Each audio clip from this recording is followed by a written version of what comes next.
This is KGW News at noon. The man accused of murdering a Vancouver mother and her daughter last month appeared in Clark County Court this morning. Kirkland Warren pleaded not guilty to shooting and killing Nyssa Melendez and her 7-year-old daughter, Layla Stewart. Welcome to the News at Noon. I'm Drew Carney. Our top story this afternoon is Kirkland Warren's court appearance. Warren attended today's hearing virtually and only spoke briefly to enter his plea. The judge set another court date for Warren, who will remain in custody without bail until then. After today's proceedings, domestic violence victims advocate Michelle Bart spoke on behalf of Nyssa and Layla's family. He pled not guilty. We know he is guilty. There is no shadow of a doubt in any of the family's mind or our organization or the prosecutor's mind as well. Coming up this Wednesday, a private funeral will be held in Vancouver for Nyssa and Layla. Here's KGW's Tim Gordon with more. Some crimes fit the strongest descriptions. Horrific, despicable. This is one of those crimes, the violent deaths of Nyssa Melendez and her young daughter, Layla Stewart. Their bodies discovered on March 22nd, dumped off a road in a remote part of Washougal, Washington. Investigators say both had been shot in the head. And prosecutors say Nyssa's ex-boyfriend, 27-year-old Kirkland Warren, is responsible. Warren, in jail and showing no emotion, made a first appearance via video earlier this month, charged with 2 counts of murder. The judge ordered Warren held without bail.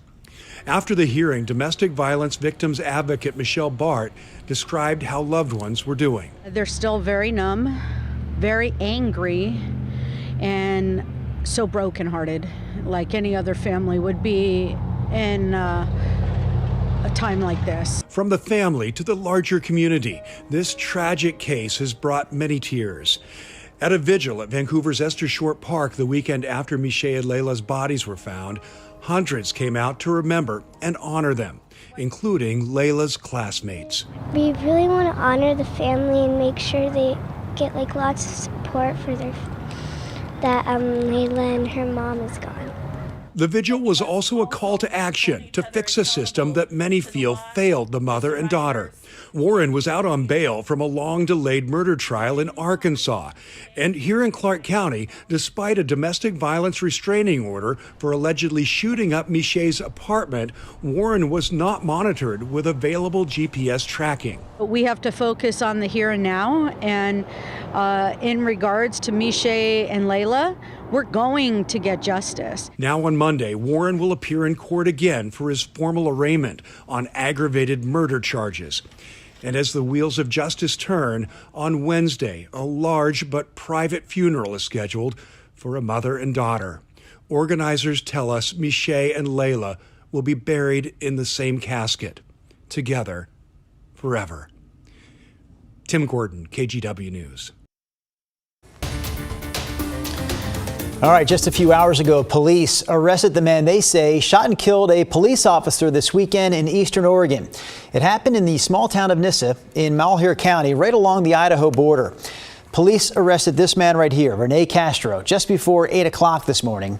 Oregon State Police, the FBI, and other local agencies located Castro at a home in Ontario. That's about 14 miles from Nyssa. Police say he came out of the house and was arrested without any incident. Back on Saturday night, officers responded to a call about someone damaging property and threatening people in Nyssa, and Reserve Officer Joseph Johnson went to investigate. The suspect, we're told, drove off, and there was a short car chase before the suspect pulled over. That's when the district attorney says he got out and started shooting. Officer Johnson was killed instantly inside his police car with no time to return fire. He lived in Ontario. Family up there, worked at one of our biggest employers in the county at the prison, so many associates there and friends. Oregon Governor Tina Kotek responded to Saturday's shooting with a statement saying, quote, "This is an absolute tragedy. I extend my sincere condolences to Officer Johnson's family, friends, and the public safety community who knew him well." Governor Kotek also ordered flags to fly at half-staff through sunset today. Officer Johnson was 43 years old. He's survived by his wife and 2 children. Police in Portland are looking for information about a shooting near Reed College over the weekend, a shooting that killed a mother of two. KGW's Daisy Caballero spoke to neighbors who live in that part of Southeast Portland. You know, someone was living their life like an average day yesterday, and then, you know, they lost their life by the end of the day. Another innocent life lost to Portland's gun violence. Portland police say a woman was shot to death in the parking lot of the Wimbledon Square and Gardens apartment in Southeast Portland near Reed College around 11:30 Saturday night. Neighbors described her as a mother of two. It was like pop, pop, and then a pause, and then pop, pop, pop, pop, like three right after that. Valen Cole and Audrey Sable live in the apartments. They were home during the gunfire and went outside to find out what happened. We passed by a lady and we were like, what happened? And she was like, someone just got murdered. I held her until she died. Cole says about an hour into the investigation, police started breaking down the door to get to her two kids that were still inside. And I don't know if the kids saw the body. I'm really hoping they didn't. Yeah. But they were asking where their mom was. Yeah, and they escorted them out, and police were sitting with them and talking to them, and you could hear them saying that they wanted to go home, and they were asking where their mom was. Police say the shooter left before officers arrived. Now, other neighbors on the Nextdoor app said that while looking out their window, they did see a man running with his hands in his pockets moments after hearing the gunshots. Flower petals have been placed where the woman was shot and killed alongside a white car neighbors say was shot during the gunfire. I think we both just feel kind of uneasy in general in Portland. Portland has got so bad, and I know it's all over the news and stuff, but it's just like, it just keeps getting worse, and it keeps getting like closer and closer to home. Police have not released the woman's name or what led out to the murder. You're asked to call police if you have any information. And this marks Portland's 23rd homicide this year. Reporting in Southeast Portland, Daisy Caballero, KGW News. All right, before we check in on today's weather forecast, here's a quick reminder that a sizable stretch of the MAX system is closed for the next 3 weeks because of a TriMet construction project. So the red, blue, and green MAX lines are suspended right now between Northeast 7th Avenue and the Gateway Transit Center. This is happening through Saturday, May 6th. On top of that, the red line isn't running at all on the west side of town. The yellow and orange lines will continue on their normal schedules, and the west side blue line will run normally from Hillsborough to Northeast 7th Avenue. TriMet says riders can expect those closures to add about 30 minutes to their commute. So we'll have extra staff out at the closed stations, helping people make their connections and get to where they need to go. Shuttle buses will be running every 5 to 7 minutes between the stations impacted by the closures, including the Lloyd Center, Hollywood, Northeast 60th Avenue, and 82nd Avenue stops. All right, Chris McGinnis, now we jump into the Weather Center. What do you have for us this afternoon? Well, we started the morning with sunshine, remember?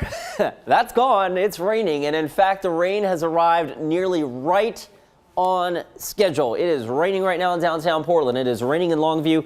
It's raining south towards Canby as well. The Oregon coast is actually starting to see the rain break up a little bit, and that also is expected. Over the last 3 hours, you can see the progress this rain has made across southwest Washington and northwest Oregon. So a shot of rain now, and then the steady rain will taper off, but then we are likely to be peppered with occasional showers through the remainder of the afternoon. The breeze is also starting to pick up. South winds sustained at PDX right now up to 13 miles an hour. Temperatures are actually dropping. We got up to about 52 degrees, and now as the front is just about on us, we've slipped down to 49 last check at PDX. You'll see some sun breaks along the Oregon coast right now. This is the live look right now in Newport from Yaquina Bay.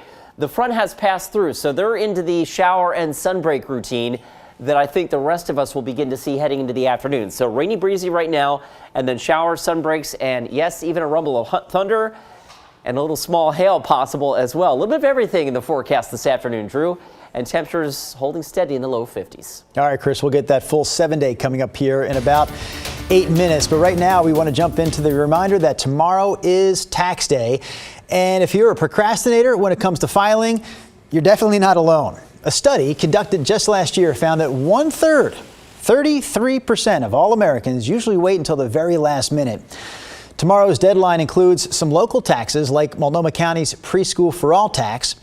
The county says it mailed out nearly 300,000 flyers letting people know what they owed ahead of tomorrow's deadline.